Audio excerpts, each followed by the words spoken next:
discover when we were doing that little this even, you know? What's the difference if my nose stays in the middle and I side bend? Where my weight's not really shifting, yeah? Or going to the left as I side bend, or going, yeah, or letting it all go to one side. And every single one is going to give, they all give lengthening and shortening, but they're doing it in a different way every time.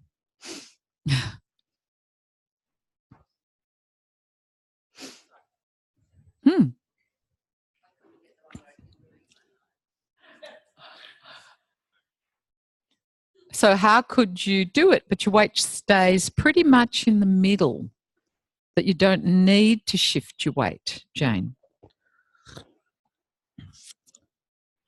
And you can see that means nothing to Jane. No? Because she's turning now, isn't she? Yeah? So your nose stays in the middle and your head bends to the side. Not from here. No. What's your neck? Ah. That's it. Yeah? Now I get it.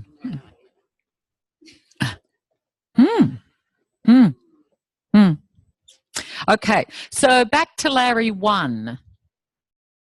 Last approximation of Larry 1. And again, I asked you to watch Larry 2 over the weekend. We'll be starting it tomorrow. And again, if you haven't watched it, maybe watch it again and go, what's he continuing? What are the themes that he's continuing with Larry? Huh? Rather than thinking this is a whole new lesson, what's he trying to consolidate? What's he doing in a different orientation, but the same themes are coming through?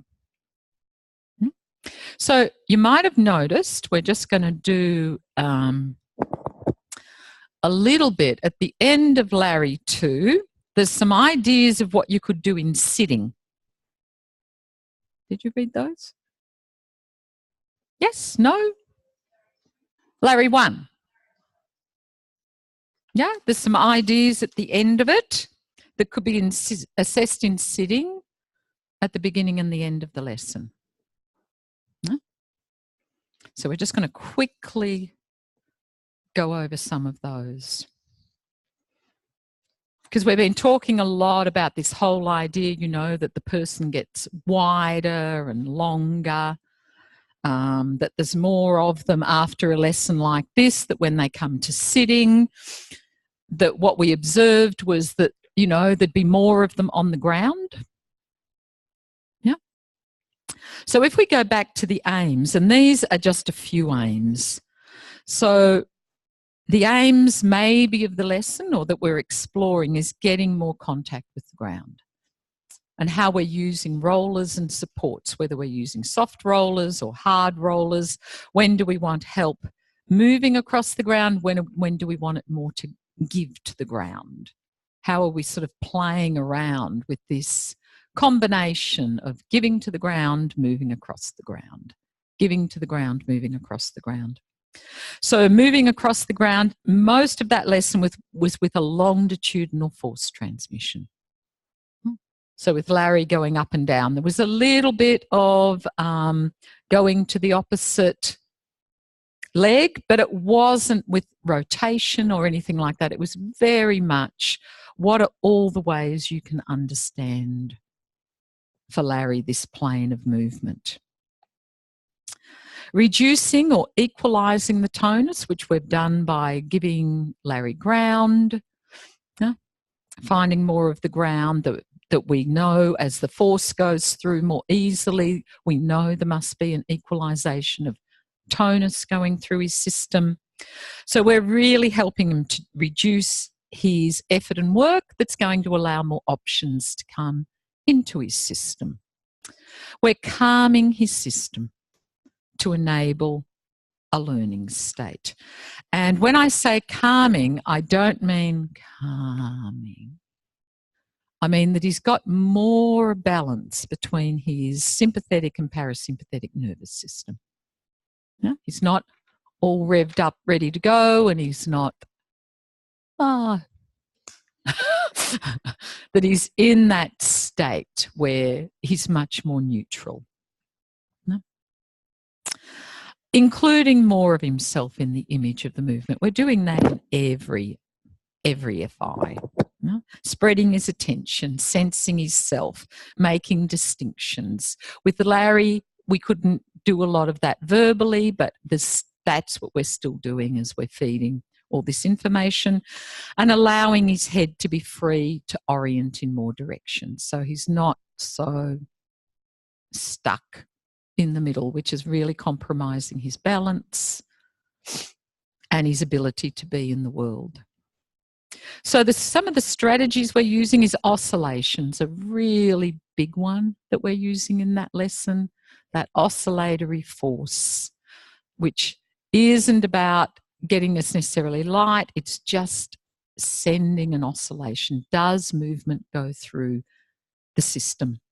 We worked distal to proximal. So Feldenkrais basically came in from the feet and the head, yeah, and then gradually did a little bit in the centre, not much. He was more working with this force transmission to get something to begin to respond and adapt and give in the middle. And then he did a lot with the thumbs and the big toes to really give Larry a clearer sense of that midline. Worked a lot with fascia and connective tissue. All of this stuff he was doing on the face and the neck that I'm going to go through a little bit with you. And that the weight shift was to begin the press and lift. So at the end, he actually was able to lift Larry's head. Yeah? And that it was light and able to be moved. But obviously still that was all he got light. So he had to bring him up to sitting. No, there wasn't yet enough of him. He would have still had to have efforted and pushed. So Feldenkrais does the work for him to show him how you can come up really lightly. So any questions about any of those? Yeah, Sean. How do you know when someone's had enough? In a lesson, how do you know? You might feel tired within yourself. Yeah, is it you that's had enough or them that's had enough? I think the biggest, we'll talk about it, but I think the biggest thing is what you'll often see when we first start as practitioners is we're doing really long lessons. You know, and it's maybe going a little bit back to what I was talking about the other day. We're staying in one part too long. We're not moving on. So we're trying to get something, not necessarily right, but something happening in an area that maybe just isn't ready to happen. So that's, you know, I've asked some questions, made some distinctions, nothing's changing. Move on. Yeah, nothing's changing. So I'm going to go somewhere else and then come back here. Yeah. So that'd be your biggest one. If you're not sure, what are you going to say? You're going to open your mouth and say, how are you going? But as I said, I think the hardest part in our self-use is when we really get into something and it's not quite working, or we lose our voice, ourself, so we can't ask. We're in this space then of what's happening, nothing's happening. You know, how do I pause at that moment, come back to myself? Am I asking a question here, or am I trying to do something?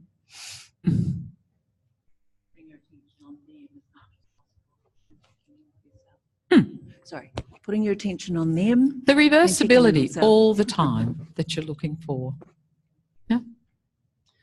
So any other questions about the lesson? Linda? It was just moving the head, you know, particularly pulling from the jaw and pushing through from the top of the head. I didn't feel all that confident. Great. I didn't know how much pressure, and when I didn't use a lot of pressure, I didn't seem to get a whole lot of movement. And I was a bit, yeah, the head's so, I didn't want to hurt them. Absolutely, basically. Linda. Absolutely. We can talk, I'll demonstrate that a little bit more. Anything else? I think it might be answered best when I demonstrate, that's all. Fascia and connective tissue, I don't know what that feels like. What do you think it is? What's your idea of what it is? No, it's a really good question. You know, I'm blowing out fascia and connective tissue. I suppose the closest I can come to is it feels a bit like muscle or... It's not muscle. No. No. It's the thing that holds us together. Yeah, it's that thing that covers... That covers everything. Actually, a guy had a good thing on the YouTube we were watching. It was this, show the fascia on a chicken, a cooked chicken. Yeah, so it's very stretchy. And there's layers and layers and layers. So, you know, within every muscle, there's fascia often around every little myofibril, and then there's a collection of them, and that has more fascia around it. And then there's a bigger collection, and that has more fascia around it. And then there's more fascia around the whole muscle. It's, it holds everything together. But a really nice way is if you put your hand on your skull, and you just start to go, can I slide my scalp on my head? Because that's not muscle there. Huh? You could maybe make a little bit of a circle. So that's fascia. What about connective tissue? Connective tissue is fascia, really. Oh, it's the same thing. Yeah. Yeah. So you'd vary, and fascia, it can pull us into particular shapes. So if I always use a muscle a particular way, the fascia will begin to get into, so if I always do that, I can give someone a lesson and muscle responds really quickly, because muscle can lengthen and shorten and change. But if I've been doing it a long time, I'm going to get pulled back again, unless it includes all of me in the picture. Yeah? And as we get older, that tissue becomes maybe a little bit less malleable if we're really used to doing things in the same way. Yeah, it's like, you know, if you put your hand on your calf, the back of your calf, and you can feel the muscle in there, yeah, and you can feel which way. So this is not where the muscle can contract, because the muscle's going to pull this way, up and down. If I tried to move that tissue, all of that, around my bone, does it move a little bit easier to the left or the right? Which way does it slide around my bone?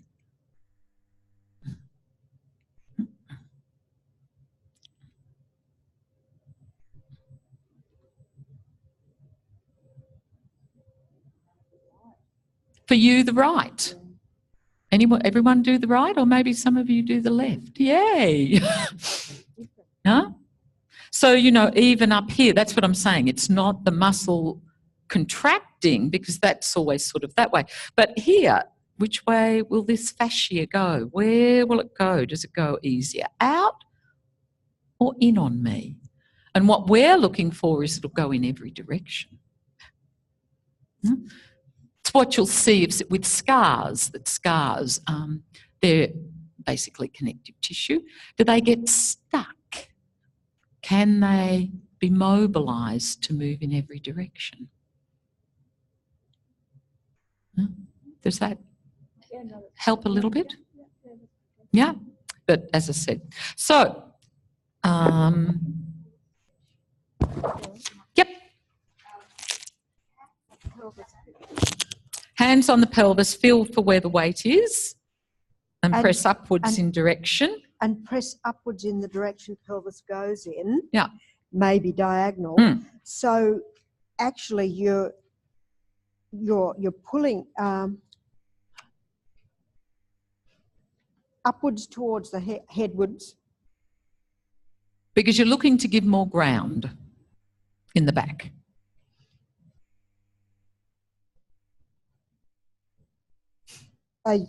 Yeah. Mm-hmm. So you're tilting the pelvis. Tilting the pelvis. But I'm not doing, it's where I'm feeling for the ground again, Helen.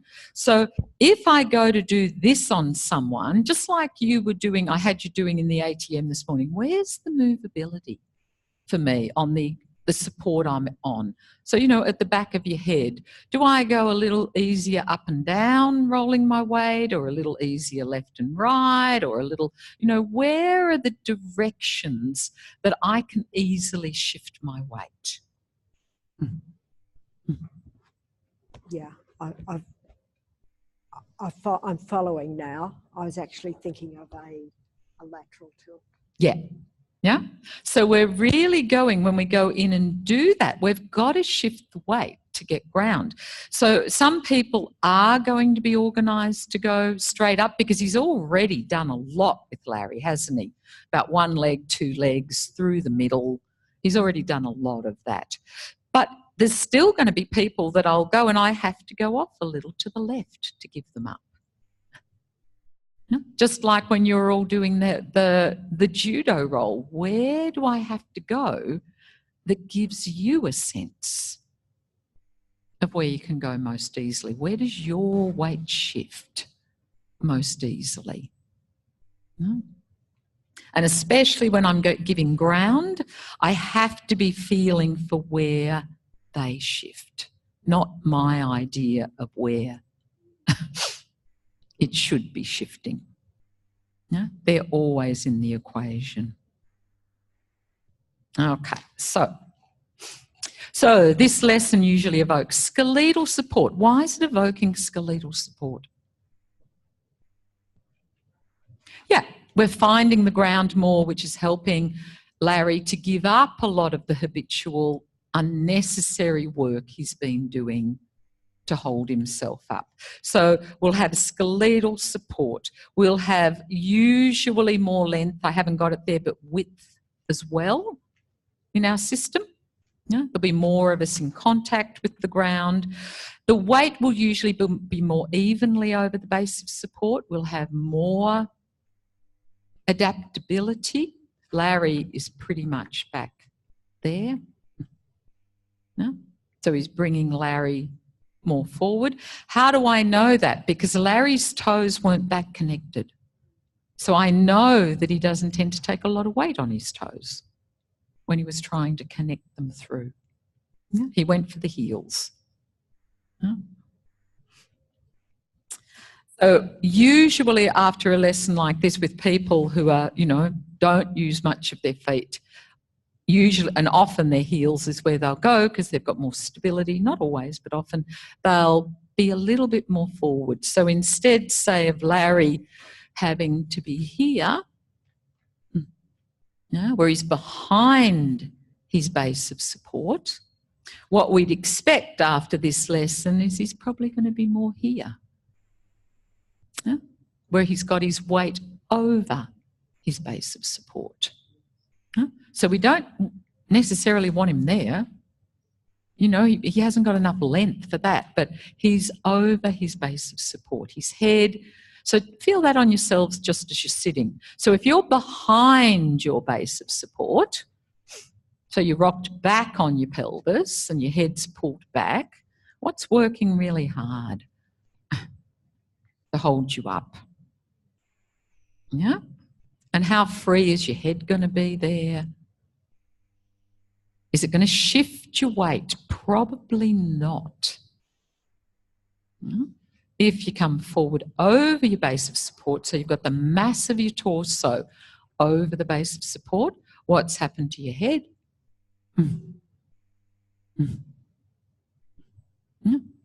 And how many more places can you orient? And can you feel your weight is shifting pretty effortlessly? So this is really fundamental. How do we get ourselves over our base of support? And of course, the freedom for the neck and the head to orient, which is what we just talked about, because you've got the support of the torso and the legs underneath. Because they can't give up their work.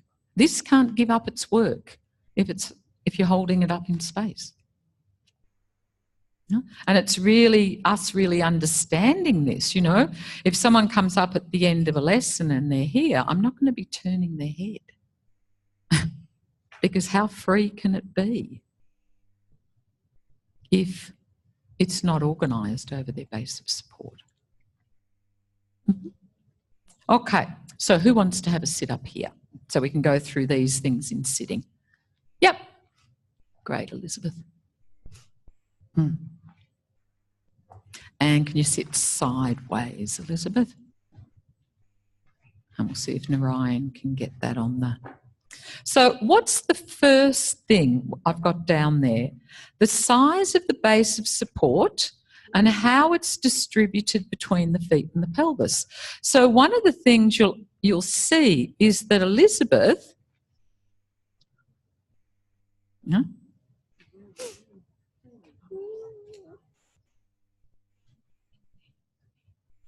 The legs aren't taking any weight, really. They're very... No, go back to where you were, yeah? So she's got a really small base of support at the moment, hasn't she? If her legs aren't actually taking weight, she's got to organise all of this freedom of the head and mobility of a torso over a pretty small base of support. And what I'd probably also expect is that because she's back there in her base of support, she can go a bit side to side and a bit forward and back, but she's not ready to come forward. So if we put a little bit more weight on your legs now, Elizabeth, and did you see what she had to do? She didn't think to move her feet. It was, I'm going to bring my pelvis onto my feet, not my feet.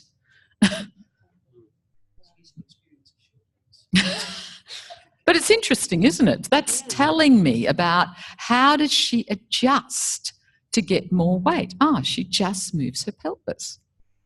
She doesn't move her feet. So it might be different if she was a slightly different. Could be, Helen, and I could try it. Yeah, but so now what I'm looking for is she's got weight on there. There's actually some weightedness in there. So what I expect, because she's got more weight there,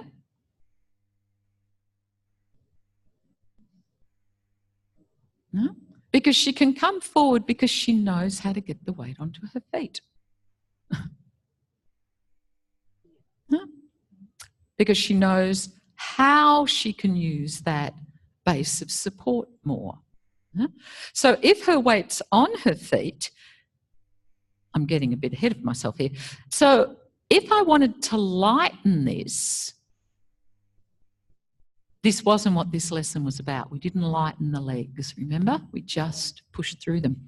Then I've got to work out where would Elizabeth have to shift her weight to let this leg get light. That's a whole nother organisation.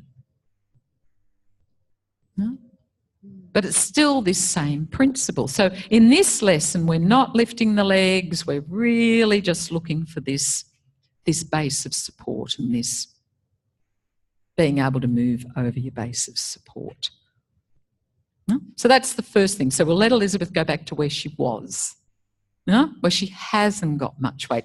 Of course, once we get better organised, we can organise over a much smaller base of support.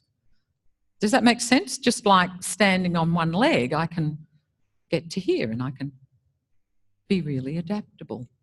Okay, so that was the first one. Second one, I'm looking for the alignment of her head over her pelvis. Yeah? So where is it? The alignment of her head over her pelvis. And because she hasn't got much weight on her feet, yeah, what does she have to do with this shape? Yeah? She's probably going to make herself a little bit smaller. Huh? Yeah, you like having your feet, hey? Get your feet again. Yeah, get your feet again. See, it's really interesting. Go back. Why can't you bring your feet to the floor? But they're on the ground now. They've got weight on them. Do it again. Yeah, but you're trying to stand up. There's weight on them. Look, I can't lift it. But they don't give weight this way. So she's got a really big idea, because even there, she has got weight on them, but I have to take her around to get it in a bigger circle. Because Elizabeth's going, they don't come onto my feet. I'm going to really hold my belly. So I have to take her around. Okay. So where's her head? What I'm really looking for is her head over her base of support. That's the big thing I'm looking for. That she's not back here. Huh? Where her head. So Elizabeth knows how to get her head over her base of support. Yeah? But you can see from the things we were looking at the other day, all of this would make contact pretty much if we put the floor behind her, but none of this would really make contact. Yeah? I'm just observing those things, not good or bad, just observing. Where the CT area, that's the cervicothoracic area, and the head sit in relationship to the whole pelvis and feet. So we can see Elizabeth's is a long way back, which would be very different. I'll give you some examples of, so Elizabeth's, because she hasn't got much weight on her feet, is pretty much back there. If she could get more weight on her feet, it'd probably be sitting more here, where she's sort of using, and there she's probably going to have a lot more freedom because she's got a bigger base of support to explore all of this than she's going to have back here. Huh?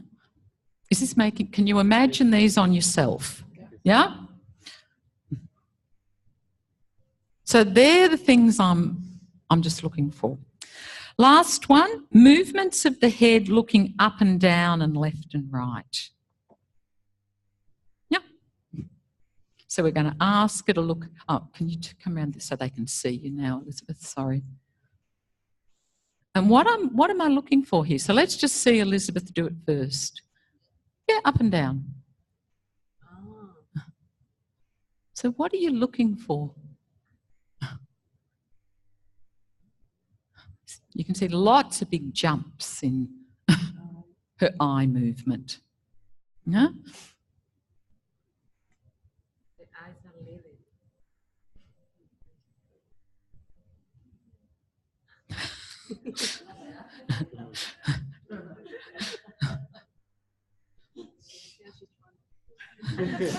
And again, I'm not going to put people, I'm just looking for what happens.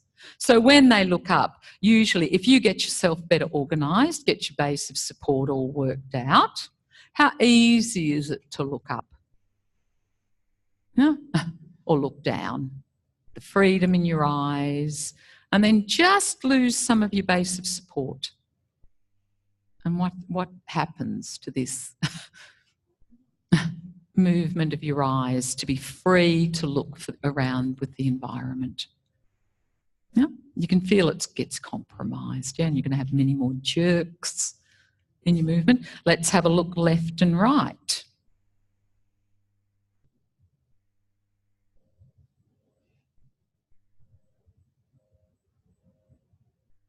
It's interesting, isn't it? There's still lots of saccades going on there, lots of, yeah. And is it really her eyes leading the movement?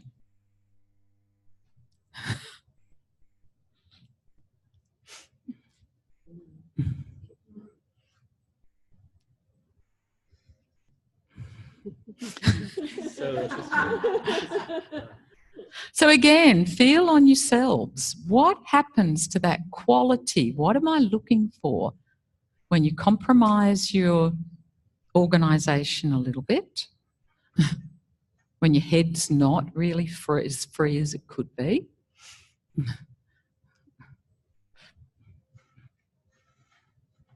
And then just get yourself a little bit better organised. You were better there because you were more like a client then, but if you want to go there, Elizabeth, and feel good about yourself, yeah. Yeah. You've got a bigger base of support. Of course you've got more security. Because she hasn't got that ability to shift her weight easily forward and back. Huh? So that's why I'm saying I'm just getting her to be a client, really. Okay, so do you want to go to the easy one now then, Elizabeth? No, you can go there. And what happens to her eye movements? Let's have a look of looking up and down.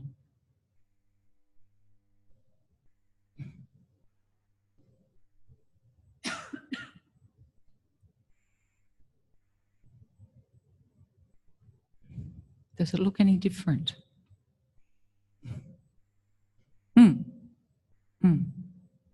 And left and right.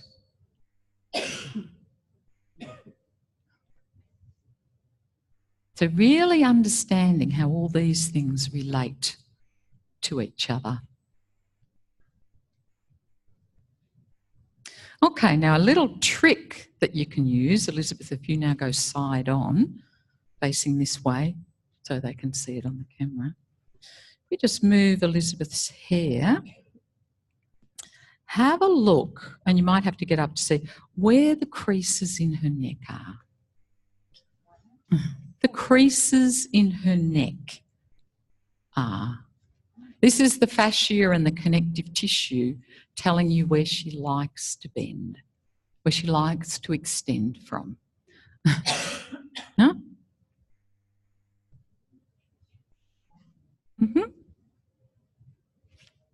So this is, I know that this is the level that Elizabeth likes to do things from. Because everything's organised around here. Yeah? So I know that's an easier place for her. So when we were doing it the other day, remember, and we were going right from the top and just feeling what was available. So if this was a client that I had in, and if Elizabeth was my client, that's where I would put my fingers. But before we do that, let's have a look. Elizabeth, just start to look up a little bit. There it goes. Yeah? So you can see Elizabeth is organised to move from about this level. So all of these vertebrae here we know aren't free yet. Yeah, they're not free to be part of the image because she hasn't worked out how to support herself yet as well as she could support herself. So if I was going to check what she could do, yeah, there and there. And sometimes they're really asymmetrical. No, with Elizabeth, they're not too bad. So that I'm going to hold her there to feel, can I shift her weight? So I'm going to lead from the place she knows. Yeah? And we're going to see by the end of the lesson if that gets a lot higher. Because if it is higher, I know she's better organised. Yeah?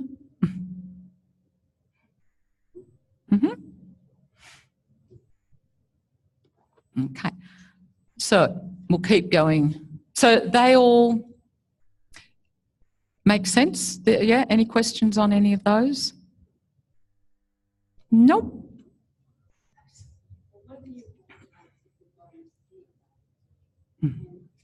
What I would do if there's no creases there, because not everyone has them, I'd say, could you really slowly look up to the ceiling?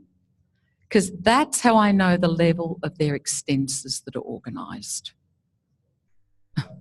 So I just go to where the level is that they're looking up from.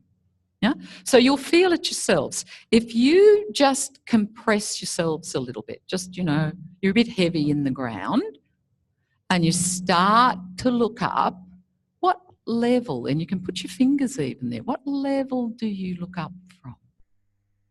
Huh?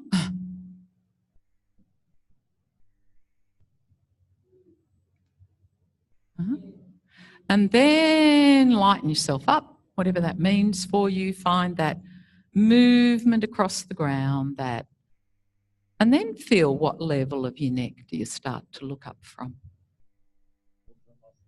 What level of your neck do you start to look up from? Can you feel it's higher? Yeah?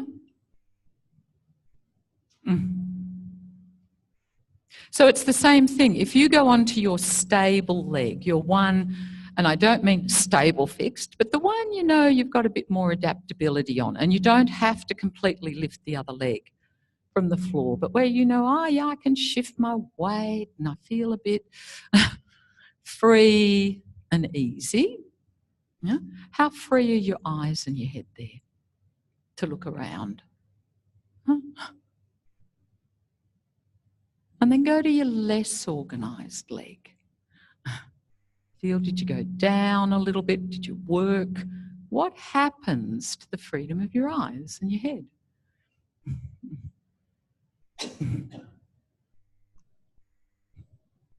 Yeah, can everyone feel that? Yeah? Great. Okay, Elizabeth, have a lie down. I just want to go over. Yeah, lie down on your back. Head this end. Sorry. So where would we have predicted from doing that? Because I didn't really look at her in standing where she'd need a bit of support. She didn't like to come forward on her legs, did she?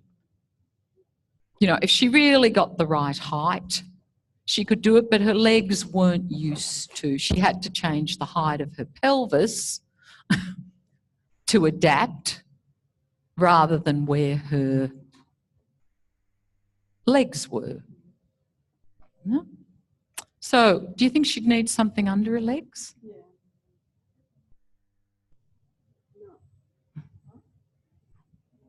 Mm-hmm.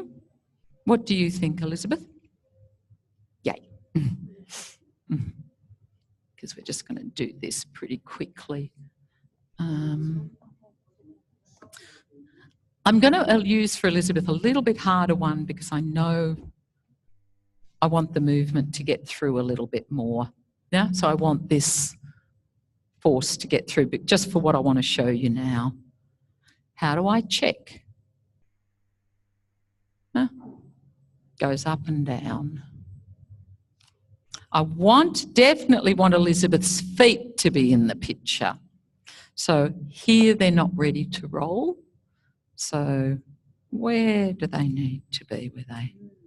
Yeah, so can I have a roller about that height? That's not high enough.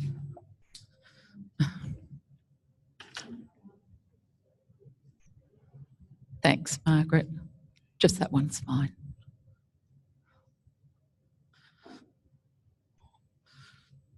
Again, I'm just going to check. Yeah, so we've got the oscillation going through. So I know that a neck is at least responding now. She's got enough ground to do it because I just wanted to show you this, this bit here. After all that, Elizabeth, can you come up my way a bit?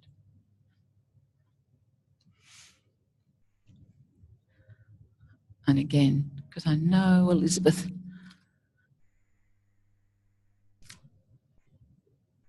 Okay, she's through. Okay, so where would I expect, because this, member was where she loved to extend from. So I know that's where she organises her extensors from. So if I was going to come in, that would be the area on Elizabeth that I would come in at? Huh? Does that make sense? I'm going to, because I already know there's something about that level that she understands. So I'm going to come in there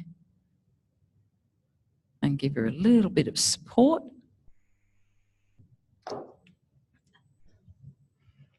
No, see, if I don't do it from there, she just, it's like, no, Julie, I'm not going to. And it's not, I don't take that personally. She doesn't feel safe. I'm not picking the area because I wasn't paying enough attention. So I really have to come in. There you go, Elizabeth. And then I lift it and then I put it under. And when I put it down, and ahead is fairly free. So when you go in and feel someone's neck, which was what Feldenkrais was doing, what you'll find is the level, if I'm just going gently in on Elizabeth's neck, that again is where she's got a little bit of give. Can you feel that, Elizabeth? Yeah? So I'm just going in really lightly and extending her neck a little bit. Yeah, I'm just going in. Does that respond? Does that respond, Elizabeth? And wherever it responds, I know that the muscles around there will be softer. The connective tissue will be softer because it's alive, it's being used. Yeah? If I go up higher and I just go, no, Elizabeth's just going, no. Not good or bad, but no. I know if I feel that fascia, it's going to have a really different quality about it. And I want you're going to feel this with each other. It literally will just feel not as alive, not as available to move. So with Elizabeth, if I'm going to go up and try and move some of this fascia, I'm going to come in on the level that she knows how to move. I'm going to gently move it from there to the side. Yeah. And I'm then going to go, yeah, see, Elizabeth, this is still safe. I've got you. This is the bit that'll move. And then with this finger, because what Elizabeth would normally do, you can imagine, if I started to move her fascia, she'll move from that level. Does that make sense? Because that's where she knows how to move from. So this finger here, very gently, she knows how to move from there. I'm just going to stop her. Quieten her there. Just go, yeah, I know you can move from there. I know you're connected there. But what happens if we look at some of this fascia moving without having to immediately go to that level of your spine? Huh?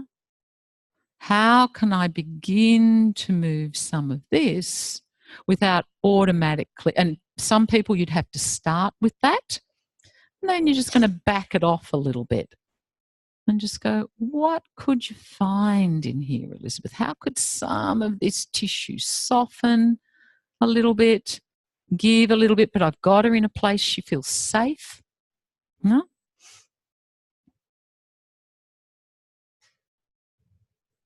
And then I'm going to bring her back still from that finger, from my right finger. And then I can just feel, Elizabeth, do you feel any difference now in the fascia, this side and this side? There's a big difference. Huh? So then I can just go a little bit to the other side. I've already in the lesson done weight shift. No? So I go from the other side, from that level. And again, this is where I'm feeling for planes of movement. Elizabeth doesn't want to go into straight rotation. She goes a little bit down first, and then she goes across. So here she is. So now I can constrain this a little bit, and now maybe show her that all of this can get a little bit softer in all this fascia, all this here. No? But it's because I've done it from the level she already understands.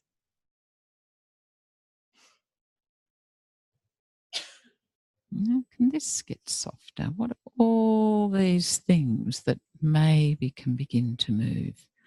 I bring her back to the middle from the same spot. Feels different? Tissue really feels different. So what do I expect? That I go in here now and more of these vertebrae can move, because the muscle and fascia aren't stopping them moving.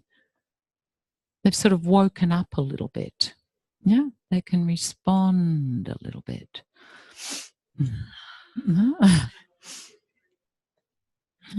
But I can do that because I've got it connected through. So that's what Feldenkrais is first setting up, that big connect through. Because if I hadn't done that, I would guess that I could go in and none of Elizabeth's neck would have been available for me to respond. Let's see what that's done. Up you go, Elizabeth. Come up to sitting again. I know she can come up, but let's just see if that's changed, getting her feet to the ground.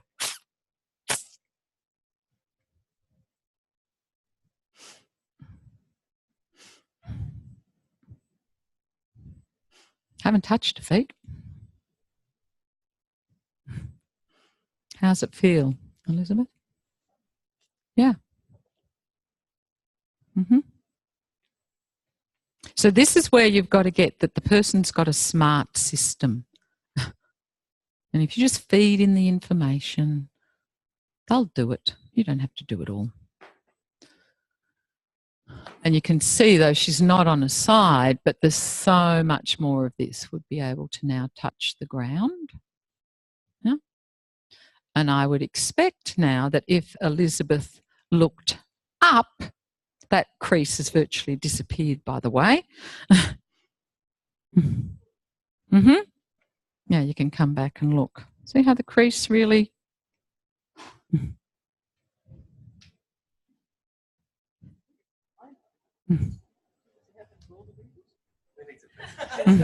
Have Feldenkrais. Who needs to face it? No? Because we've spread the work.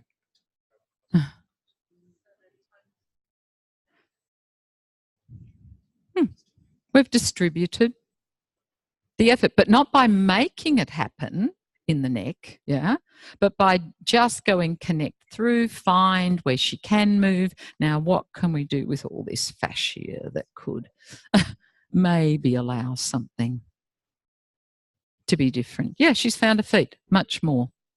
And you, yeah, and look at this, but they're there more.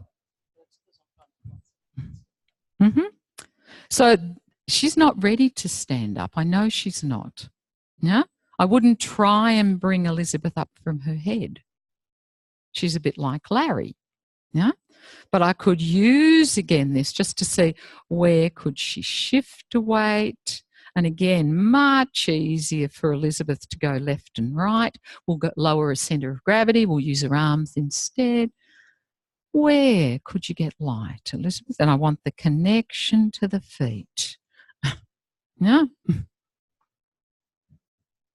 Because all I've done by doing that is saying you don't have to be as organised up here.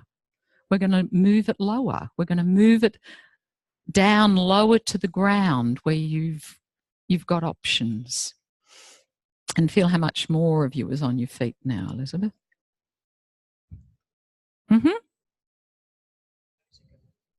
Yeah.